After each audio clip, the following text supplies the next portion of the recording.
ये क्या बदला कि जो विमेन रिजर्वेशन बिल है, नेताजी ने तो उसका विरोध किया था, लेकिन आपकी पार्टी ने उसका समर्थन किया। तो कुछ हम कह सकते हैं कि समाजवादी पार्टी भी टाइम से बदल रही है, अखिलेश के नेतृत्व को लेकर थोड़ी प्रोग्रेसिव हो रही है। समाजवादियों का हमेशा गलत प्रचार हुआ है। नेताजी और समाजवादी पार्टी कभी भी महिला विधेयक के खिलाफ नहीं थे। और हमें याद है डॉक्टर राम मनोहर लोहिया ने कहा कि महिलाओं को भी हम पिछड़े में शामिल कर करके चलें।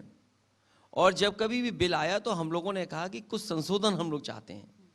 और वो बात आज भी हम वही कह रहे हैं कि जब तक पिछड़े दलित महिलाओं की आबादी का उसमें नहीं होगा, मुस्लिम अल्पसंख्यक बहनों का आरक्षण नहीं होगा, तब तक हम लोग इसके पक्ष में नहीं हैं। और दूसरा, नेताजी जो सुझाव देते थे कि आप कॉन्स्टिट्यूंसीज को रिजर्व मत करिए, आप पार्टी को कहिए कि पार्टी इतनी महिलाओं को चुनाव लड़ाएगी, उनके लिए कुछ निश्चित करिए सीटें। तो आज भी हम उस मुद्दे पर हैं। महिला विधेयक आए, महिलाओं को आगे बढ़ाया जाए, उसके पक्ष में हम लोग हैं। ये ओबीसी कार्ड को लेके, जैसे कि आपने कहा, बीजेपी कह रही है कि हमारे पास we have the only Yadav chief minister in the country, तो बीजेपी से है। ओबीसी कार्ड कांग्रेस भी ट्राई कर रही है। तो आपको लगता है कि जो आपका जो है स्ट्रांग पॉइंट, वो बाकी पार्टियां घेर ले रही हैं? चुनाव में क्योंकि जो जनता को पसंद है वो बात तो कहेगी पॉलिटिकल पार्टीज। इधर अच्छी बात है, और सबसे बड़ा चमत्कार इस बात का हुआ कि कांग्रेस जैसी पार्टी भी जाति जनगणना की बात कर रही है, और पूरा देश इस पक्ष में आ गया है कि जाति जनगणना होनी चाहिए। और जाति जनगणना होगी तभी सामाजिक न्याय संभव है। चाहे वो मंडल कमीशन के तहत अगर आरक्षण मिला हो, या बाबा साहब भीमराव अम्बेडकर जी ने संविधान में दिया है।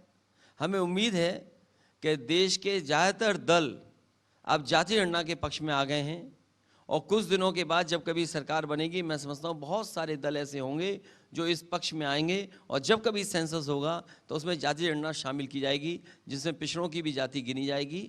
और हमारी पहले दिन से मांग रही है समाजवादियों की कि आबादी के हिसाब से हक और सम्मान मिले। उस लड़ाई को हम लोग लड़ते रहेंगे। पर आपको नहीं लगता कि थोड़ा सा, जब कांग्रेस बात करती है, जो आपका जो मैस्कॉट है जाति जनगणना के लिए आपकी इंडिया अलायंस का, उसमें थोड़ी क्रेडिबिलिटी मिसिंग है?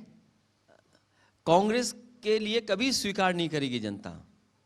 अगर हम पुराना इतिहास उठा करके देखें, इस देश में 1931 तक जाति के आधार पर जनगणना होती थी।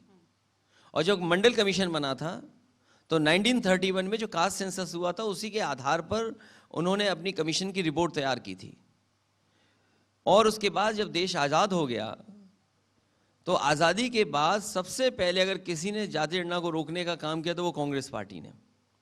और उसके बाद से आज तक जाति जनगणना नहीं हो पाई।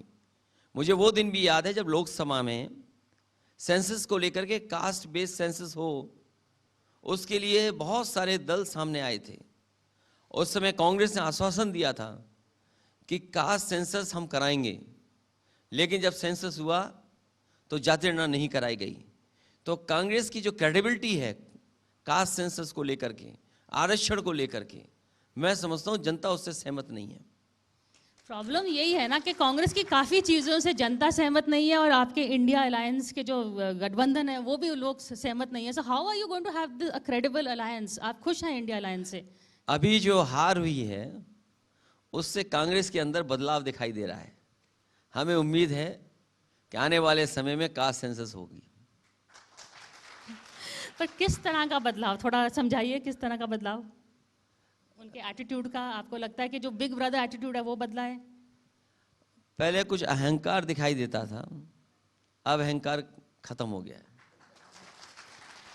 पर अब आपकी तरफ से अहंकार आ रहा है, वो आपको इनवाइट करते हैं, आप लोग जाते नहीं हैं, तो क्या अब आप लोग अपना अहंकार दिखा रहे हैं? देश के लिए और बदलाव के लिए कभी अहंकार नहीं हो सकता, और राजनीति करने वाला कभी अहंकारी नहीं हो सकता है। तो समाजवादी लोग कभी इस तरह का काम नहीं करते कि अहंकार दिखाई दे। ये जिम्मेदारी कांग्रेस पार्टी की है कि सभी दलों को कैसे साथ लाएं। और वो एक कोशिश होती, अगर अभी जो हाल में चुनाव हुआ है तो देश को परिणाम दूसरे मिलते। आपने नेगोशिएशन तो किया था, आपने डील किया है, राहुल से भी डील किया है, प्रियंका से भी, तो आपको लगता है उस समय, आई नो कि there was a lot of उन दोनों का एटीट्यूड का भी थोड़ा सा इशू होता था आप लोगों के साथ, क्या आपको लगता है कि खारगे के साथ डीलिंग थोड़ी बेटर होंगी, उनका एटीट्यूड थोड़ा उतना नहीं होगा जो इतना गांधी परिवार का है? तो अभी इस बारे में मैं कुछ नहीं कहूँगा, जब बातचीत होगी तब बात रखूँगा उस पर। जब बातचीत कब होगी और सीटों में कैसे बंटवारा होगा? हमें उम्मीद है कि सीटों का बंटवारा हो जाएगा। जब भी समाजवादी पार्टी ने गठबंधन किया है, बहुत से दलों को साथ लाने का काम किया और सम्मान देने का काम किया। हमें उम्मीद है कि जिस तरीके से समाजवादियों ने पहले गठबंधन किया और दूसरे दलों को साथ लाए, इस बार भी उसी तरीके से इन दलों को साथ लाने का काम करेंगे। पर कांग्रेस और समाजवादी पार्टी का रिश्ता गठबंधन वाला नहीं है। अगर सोनिया गांधी का वो फेमस 272 कमेंट देखा जाए, वो फेल इसलिए हुआ क्योंकि मुलायम सिंह यादव नेताजी ने उनको सपोर्ट नहीं किया।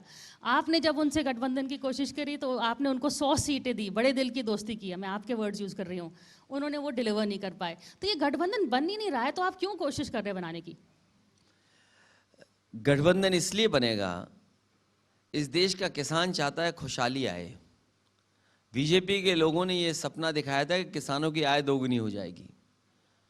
पूरे देश में कहीं किसान की आय दोगुनी नहीं हुई। और अभी धान खरीद हुई है, किसानों का धान नहीं खरीदा गया।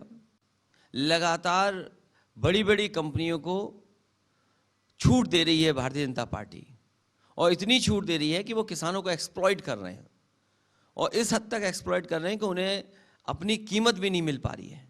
आज की महंगाई में जो उन्हें लागत के हिसाब से मुनाफा होना चाहिए वो नहीं हो पा रहा है, और लगातार जो सरकारी संस्थाएं हैं वो सब बेची जा रही हैं। तो अगर सारे सरकारी संस्थाएं बिक जाएंगी तो नौकरी और रोजगार कहाँ मिलेगा? इसी तरीके से जो बड़े बड़े काम इंफ्रास्ट्रक्चर के होने चाहिए थे, मैं उत्तर प्रदेश का उदाहरण दे सकता हूँ। सड़क बनाने के मामले में खासकर उस विभाग के जो मंत्री हैं गडकरी साहब, उन्होंने बहुत अच्छा काम किया। देश में कई जगह एक्सप्रेसवेज या 4 लेन बने हैं सड़क NHAI के माध्यम से। लेकिन वो प्रदेश जो प्रधानमंत्री बनाता है, उत्तर प्रदेश जो प्रधानमंत्री बनाने के लिए सबसे ज्यादा लोकसभा के सांसद जिताता है, वहां एक भी दिल्ली वालों ने एक्सप्रेसवे नहीं दिया। अगर उनका झगड़ा दिल्ली में है तो उत्तर प्रदेश की जनता क्यों सफर करे?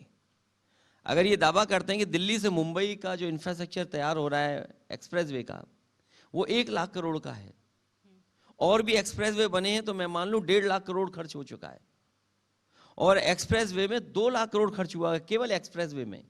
मैं NHAI के बजट की बात नहीं कर रहा हूं। अगर उत्तर प्रदेश मांग रहा है एक्सप्रेसवे, तो आपने उत्तर प्रदेश के लिए बजट क्यों नहीं दिया? उत्तर प्रदेश जो एक्सप्रेसवे बना रहा है अपने संसाधन से बना रहा है, दिल्ली वाले बजट क्यों नहीं दे रहे हैं? अगर दिल्ली वाले बजट दे देते एक्सप्रेसवे के लिए तो शायद वहां का बजट वहां के किसान और नौजवानों के लिए मिल जाता। दिल्ली वाले बताएं, जहां से प्रधानमंत्री बनते हैं वहां पर दिल्ली सरकार ने कौन सा एक्सप्रेसवे दिया है? आज बिजली खरीदनी पड़ रही है, बिजली महंगी है उत्तर प्रदेश में, चाहे वो किसान खरीदे, चाहे व्यापारी को मिले, चाहे घरों में बिजली जाए, आज बिजली महंगी है। दिल्ली वालों ने एक भी बिजली का कारखाना क्यों नहीं उत्तर प्रदेश में लगाया? और बिजली का कारखाना अगर उत्तर प्रदेश में नहीं लगाया है तो जो बिजली का बजट होता है, जो कोटा होता है हर स्टेट का, क्योंकि उत्तर प्रदेश प्रधानमंत्री देता है, तो उत्तर प्रदेश के बिजली का कोटा क्यों नहीं बढ़ाया गया? आज स्वास्थ्य सेवाएं ठप हो गई। इसलिए मैं कहना चाहता हूं, ये सब पहलू जब हम देखते हैं और विचार करते हैं तो गठबंधन बनेगा, क्योंकि हम जनता के लिए काम करना चाहते हैं। जनता बहुत दुखी है, जनता बहुत परेशान है, उसके मदद के लिए गठबंधन बनेगा।